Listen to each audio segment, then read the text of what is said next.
So I had asked you this question. Did anyone has any ideas or any guesses?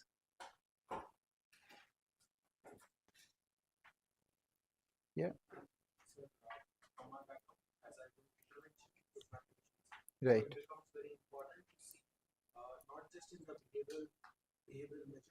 right.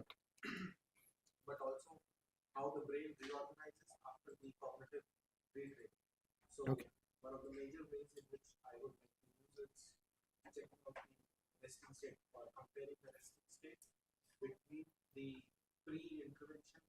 Post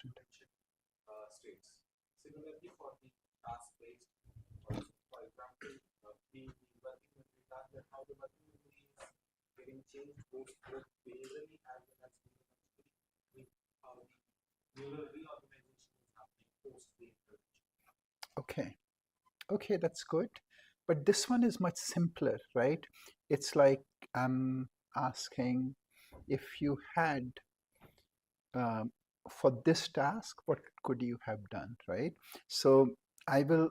So with I'm saying this because with Bart, um, I have maybe 15 papers using resting state with his task to look at different aspects, right? So I'm going to discuss maybe only 5 or 6 one by one, and how, like, make you think how we can use it, right? So the first one was hemodynamic scaling of fMRI bolt signal, validation of low frequency spectral amplitude as a scaling factor, right? And in this, what we show is that this is time course of representative voxel from the motor cortex in a typical subject during finger tapping, right? So this is finger tapping. B is breath holding. C is moderate hypercapnia, right? So these are 3 different paradigms, right? This is finger tapping, this is breath holding, this is hypercapnia. And what this shows is the relationship in change between hypercapnia, which is 5% CO2 versus breath hold, right? And so on a voxel-wise basis, there is a very good correspondence between breath hold and CO2. And in some way, it is not very surprising because for both the stimulus, there is going to be an increase in blood flow, right? Both are vasodilator, right? And both of them, there will be increase in blood flow. So the voxel where there is an increase is also going to have an increase, right? And here you can see the change, percent change can be as high as, 50% or even higher, right? So this is percent change during breath holding to the ALFF, or the magnitude of the frequency spectrum during finger tapping, right? So what I'm doing is I'm doing a FFT of this time series and comparing with the percent change, and showing a good correlation, like not a very high correlation, but nonetheless decent correlation, right? So this is breath hold, square root of finger tapping. This is breath hold also with the square root of. So for different subject, we see these changes. And so this, it doesn't look as clear. So this is the scaled version, sorry, the unscaled version. When I say unscaled version, it means that I'm simply plotting the response for motor task for subject 1, subject 2, and subject 3. This color represent, red is more active, right, between 0 and 10. So I'm mostly plotting between, let's say, 5 to 10%.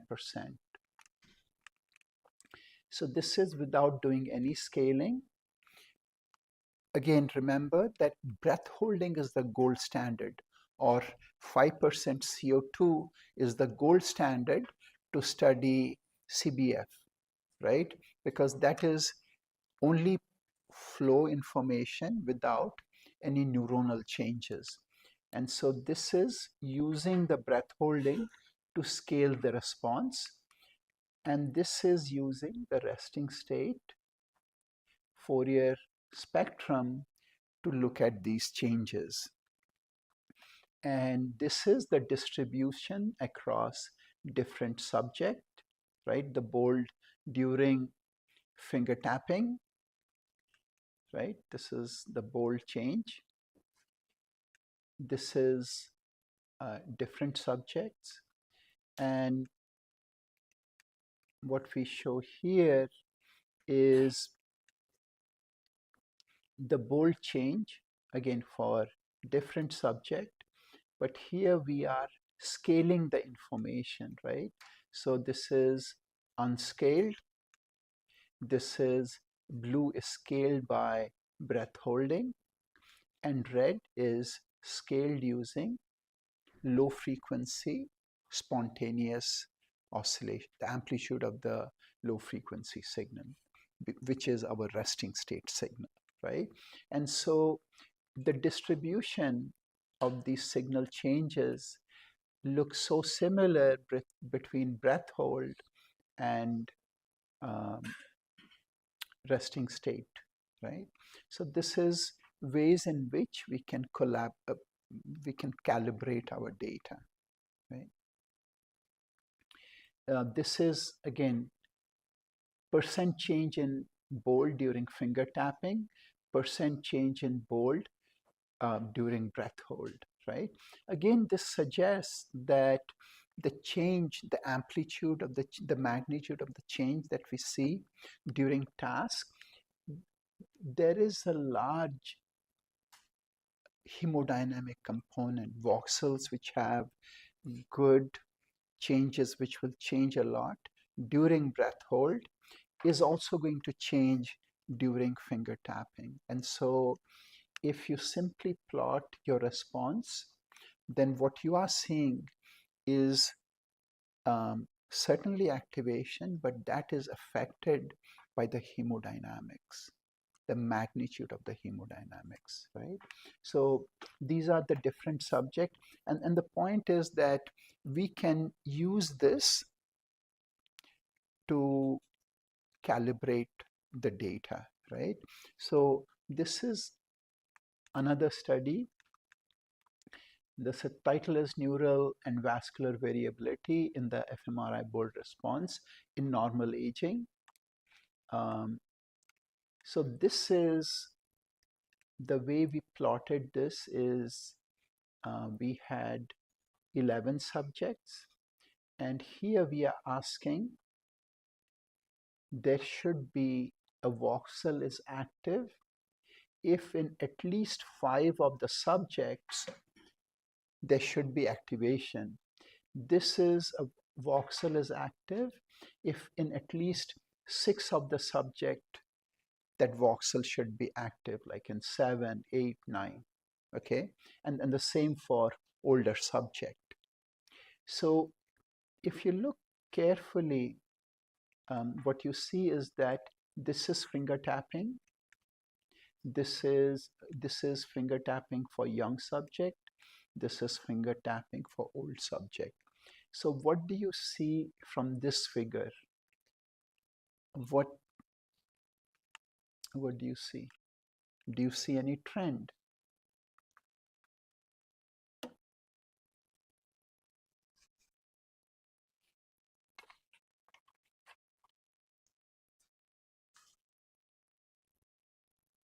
Say something.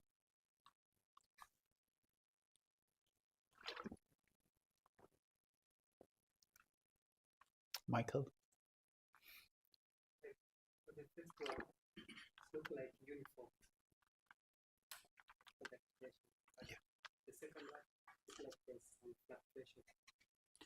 Okay, good. So what Michael is saying is that for the young subject, between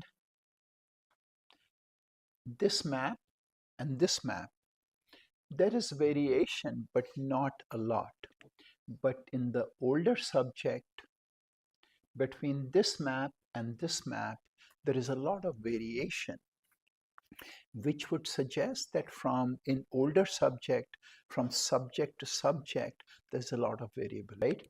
And as you look at overlap, it decreases significantly, right? So here, of the 11 subject, at least 5 subject is active. This is at least 6 subject, 7, 8, 9. There is a significant reduction. In here, this is young subject. There is reduction, but not as much as young subject. This is another task called digit symbol subtraction test. It's substitution test. And this is like plotting the same way, right? This is 5, 6, 7, 8, 9. There is not much overlap here. First, it is not as, like the area is not as big as motor, but we do see voxels here, right? But here there is already a reduction, and then further reduction, barely anything left, right? So then the question was, what could be causing this reduction, right? Is it all neuronal, or is there a vascular effect?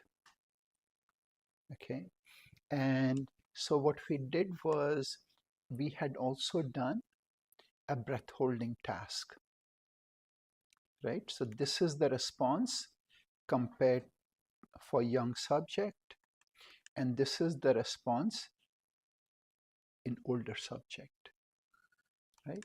And what it shows is that in older subject, there is much less activation, right? Again, that would suggest in older subject, overall, the response is less, right? And I'm not saying this explains everything, that all the decrease is due to the lower hemodynamic response function, but certainly some part of this variability is due to this. Okay, is that clear? Again, ask me if you have any question.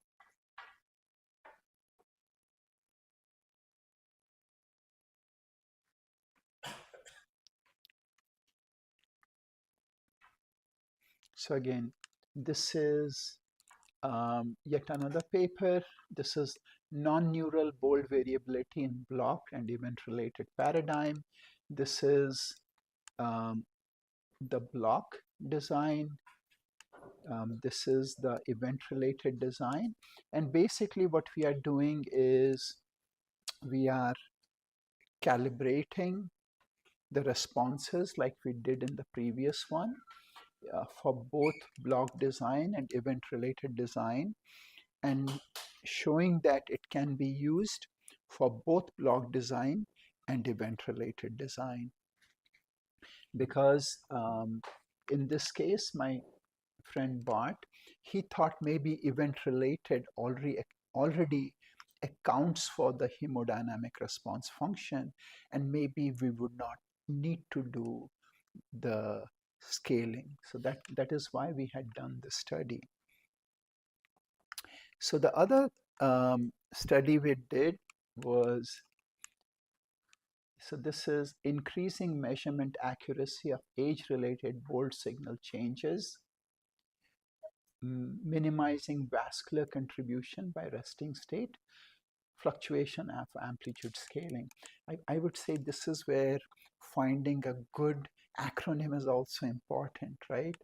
Um, so, so this one is showing changes in young subject and older subject. And here what we show is, this is, right? So this is motor, this is cognitive, right? Right? During task, younger, older subject, right? A voxel-wise cross-correlation of the bold signal time course was performed with the reference function representing the task paradigm for each subject convolved with a gamma variate function. And we see differences in activation pattern. And again, in this case, like this has been right, during cognitive task, a voxel by bold was performed. Again, this we are using standard analysis and showing that between young subject and older subject, there is a difference, and that by using, right, this is young, then RSFA for the young and RSFA for the old. So after we do the scaling, what we find is that the difference in the distribution, which was here, is minimized, right? Also, the width of the distribution is also significantly reduced, right? Again, motor, motor, cognitive, cognitive, right? Again, I'm not saying that this is not important, the distribution is not important, but what I'm saying is that in many cases you can calibrate to see if there is any differences, right? The fact that these two distributions are so similar suggests that maybe for motor task there isn't going to be a large difference, right? This one is, again, prediction of task-related bold fMRI with amplitude signatures of resting state fMRI, right?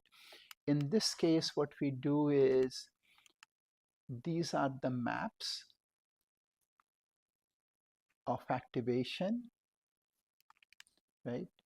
Structure from the motor region, spatial and temporal, right? A is resting state, B is motor task, and C is breath hold task, right? And what this shows is that if once we have identified the regions of activation, if we then display the percent change or the standard deviation, they look very similar, right? So this is motor, this is breath holding, right? So here, look at the red spots. So the red indicate large activation in those regions. The green, intermediate, right? Look at the breath hold response. This to this, this to this, this to this, right? Right? So again, suggesting that during breath holding, the regions where there is large change, during breath hold, those regions also there is large change. Okay. Now, if we look at the resting state variation, we also observe that the voxels where resting state has large change is also the same region where task and breath hold have changed. Again, it's not a complete one-to-one correspondence, but nonetheless the map look very similar, right?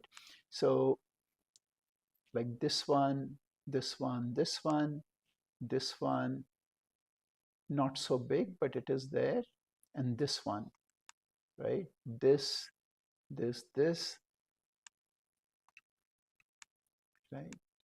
This. So typically voxels which have large change during task, you should be careful before saying that they are more active, because those voxels most likely have large hemodynamic response function, and therefore you see large changes, right? And by looking at the resting state signal, we can say that, okay, maybe we can calibrate or normalize for that effect. Again, you must remember that it's not 100% one-to-one correspondence, right? This one is active, has large change. This one has large change. For breath holding also it has large change. However, there is large change here, which we don't get in task activation, right? So it's not 100% correspondence, right? So this is breath hold change, this is motor, this is motor, this is resting state fluctuations. It is very similar to ALFF, and you see such a good correlation. Okay, that's for motor, right? This is again for motor, for resting state. This is motor, resting state, motor, right? Low frequency, high frequency. Again, we have this low and high to show that if we have the low, there is a even higher correlation compared to if we have everything else.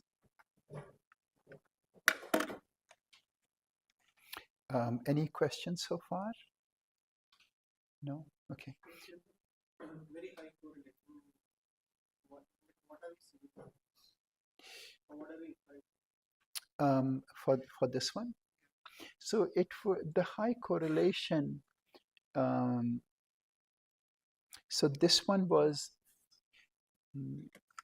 this one is finger tapping, right?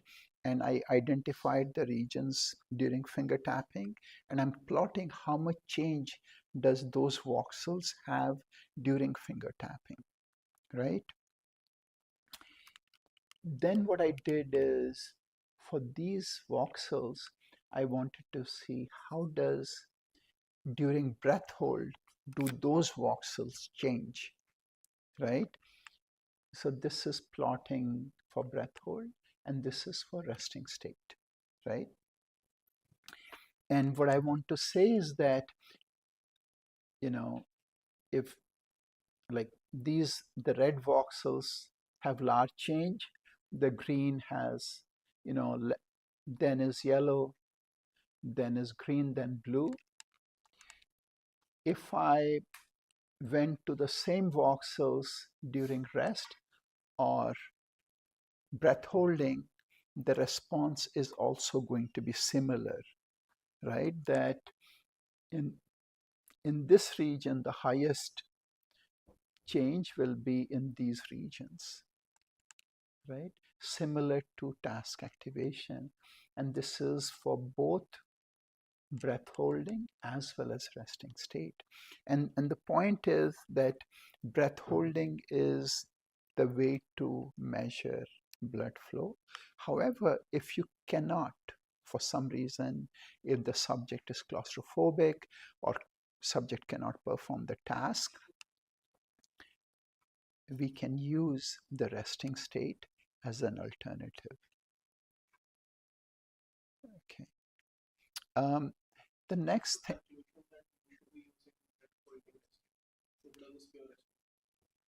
the conclusion is that two things. One is when you are doing task activation, you should be careful to say which one is more active, which one is less active, right?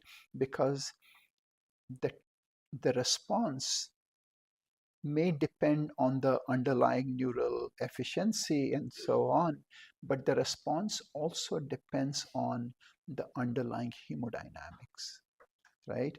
And people typically assume that when there is large change, it is neuronal, but that is not the case.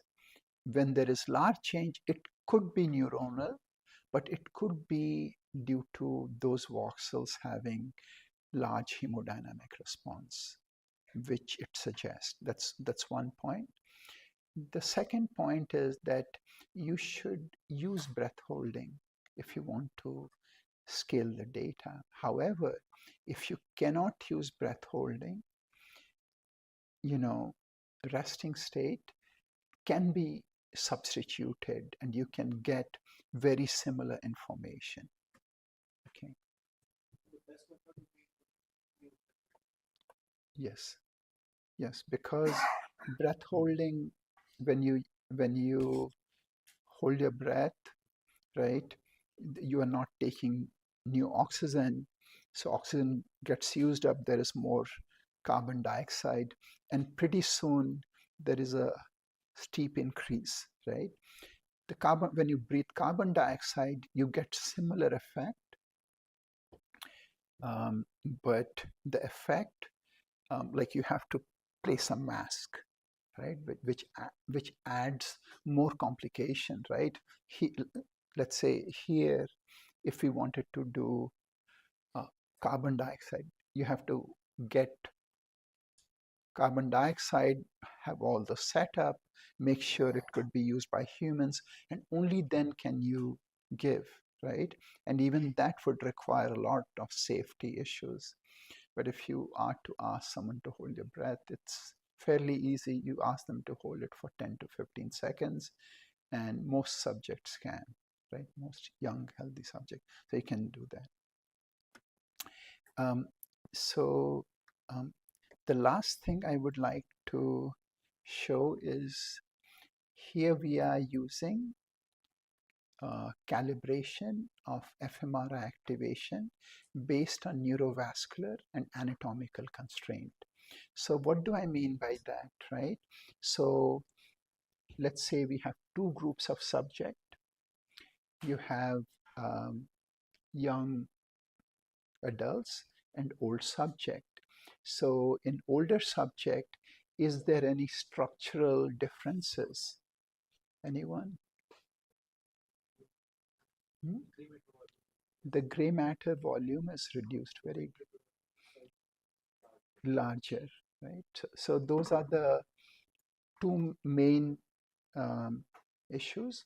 So then the question is, when we scan someone, older subject, is there gray matter volume? How would gray matter volume affect the fMRI signal?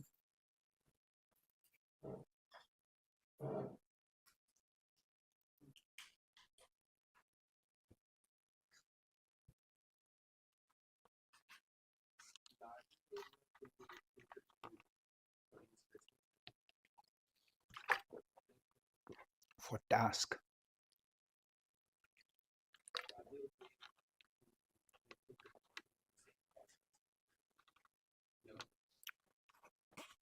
Forget about recruitment.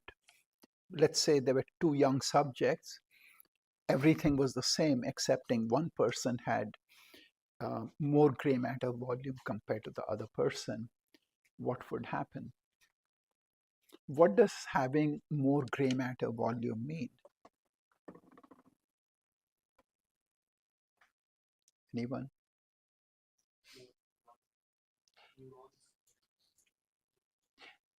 Neuron also, maybe the vasculature and so on, the underlying vasculature would also be more, right? So what happened? Yeah, so you would have both neuronal firing, but also more underlying vasculature. So you would get more signal from the gray matter. And because fMRI typically has focused on the gray matter, you would get more signal. In older subject, first, I have already mentioned several times, the challenges with the hemodynamic response function, right? Not as elastic, the output is less, um, mean arterial pressure, high blood pressure, and so on may also is also going to affect. On top of that, the gray matter volume is less, right? So then if we had to do a study between young and old, can we calibrate for both anatomical differences as well as functional differences? So in this paper, we have tried to do that, right? 2 minutes. So this is showing, I'll just show. So this is showing the motor response, right? The average motor response. This is for DSST. This is for breath holding. This is for ALFF. And this is for gray matter volume, right? So we can get this on a subject by subject basis, right? And what we typically do is we get a map and say that, hey, when we do finger tapping, these are the regions that show up, right? Left and right motor cortex, SMA maybe, some in cerebellum. For the DSST, we similarly show these regions and say, okay, these are the regions which are active, right? And between healthy control, or I should say between young and old, or two different groups, there are differences. We assume everything to be related to neuronal activity or the task that we are performing, right? But this is showing breath hold, and this is showing ALFF on a voxel-wise basis. First, we can see that there is a very good correspondence between breath hold and ALFF. Not, again, not 100%, but a very good correspondence between the two. And then this is the gray matter volume. So what we did was, in this case, this is the original data. This is calibrating this response using both breath hold and gray matter volume, because these two are highly related, right? Because if the gray matter volume is going to be more, then the breath hold response is going to be also more. So that's why we used both. Also, this way we are taking into account any structural as well as functional differences due to hemodynamic. And then this is using ALFF and gray matter volume. And what I want to emphasize is that, see here, for example, this was all active, but after calibration, it's more specific. With resting state, we get similar changes, right? It's hard to say, like for this one, this was supplementary motor region. After scaling, we don't see much, but scaling using resting state, there is still some effect left.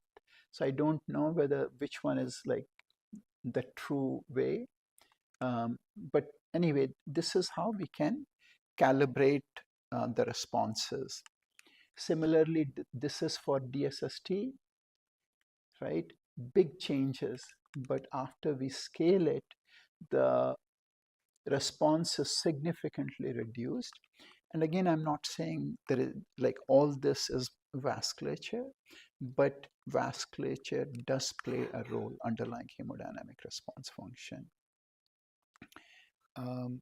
This is like, finally, this is another paper we had written looking at regional homogeneity of resting state contributes to both neurovascular and task activation variation, right?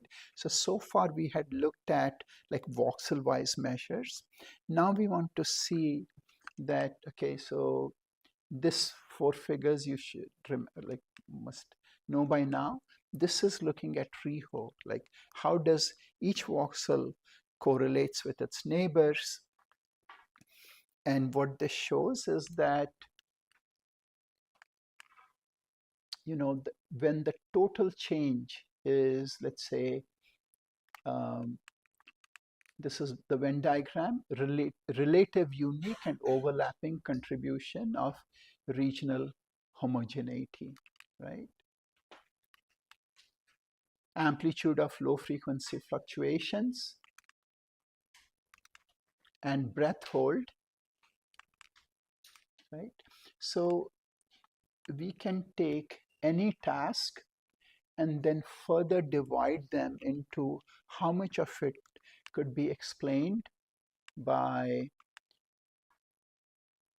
like ReHo, how much of it could be explained by breath holding, how much of it could be explained by ALFF, and even in between, right? And by adding these up, we can explain perhaps that how much of the 100%, what fraction can be explained by breath hold ALFF and ReHo, right? And so once you can explain, what would be left is perhaps more neuronal, right? And this is for finger tapping. This is the DSST task positive network, and this is the DSST task negative network. So again, what I want to point out is that as you like for resting state, one way is to like make this maps, make correlation matrices, make ICA, and see how different regions talk to each other. But the other thing that you should also do is that even if you're doing task activation, like please collect a resting state data, because it will help you clean up your data. You can see how much is the underlying hemodynamic response function, you know, how is ALFF affecting your task response, how is ReHo affecting your task response, is the gray matter volume affecting the signal. All these things can be measured and even quantified. So it would help to maybe quantify your task response. Okay. All right. Thank you. I will be back in an hour.